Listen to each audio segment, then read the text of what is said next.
ಈಗ ರಾಜ್ಯದ ಸಂಕ್ಷಿಪ್ತ ಸುದ್ದಿಯ ಕ್ವಿಕ್ ರೌಂಡ್ ಅಪ್. ಮನೆ ತೆರವು ವೇಳೆ ಕಾಂಕ್ರೀಟ್ ಬೀಮ್ ಕುಸಿದು ಇಬ್ಬರು ಮೃತಪಟ್ಟಿದ್ದಾರೆ.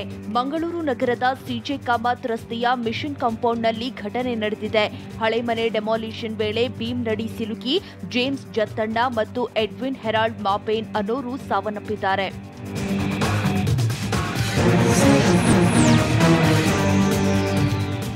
ಪ್ರೀತಿಸಿ ಮದುವೆಯಾಗಿದ್ದ ಪತ್ನಿಯೇ ಗಂಡನನ್ನ ಹತ್ಯೆ ಮಾಡಿದ್ದಾಳೆ.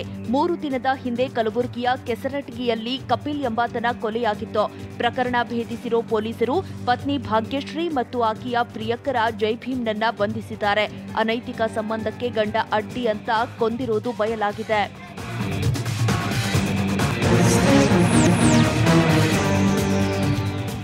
ಮಹಿಳೆಯ ವ್ಯಾನಿಟಿ ಬ್ಯಾಗ್ನಿಂದ ಕ್ಷಣಾರ್ಧದಲ್ಲಿ ಹಣ, ಚಿನ್ನಾಭರಣ ದೋಚುತ್ತಿದ್ದ ಚಾಲಾಕಿ ಕಳ್ಳಿ ಸಿಕ್ಕಿಬಿದ್ದಿದ್ದಾಳೆ.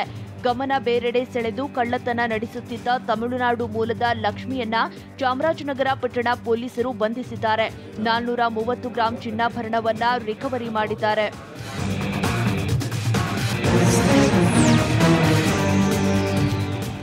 ಒಳ ಮೀಸಲಾತಿಯನ್ನ ರಾಜ್ಯ ಸರ್ಕಾರ ಅನುಷ್ಠಾನಕ್ಕೆ ತರಲು ಒತ್ತಾಯಿಸಿ ಪ್ರತಿಭಟನೆ ನಡೆಯಿತು. ದಾವಣಗೆರೆಯಲ್ಲಿ ಡಿಎಸ್ಎಸ್ ಕೃಷ್ಣಪ್ಪ ಬಣದವರು ಪ್ರತಿಭಟನೆ ನಡೆಸಿದ್ರು. ಸಂಗೊಳ್ಳಿ ರಾಯಣ್ಣ ಪ್ರತಿಮೆಯಿಂದ ಜಿಲ್ಲಾಧಿಕಾರಿ ಕಚೇರಿವರೆಗೂ ತಮಟೆ ಬಾರಿಸುತ್ತಾ ಪ್ರತಿಭಟನಾ ರ್ಯಾಲಿ ನಡೆಸಿದ್ರು.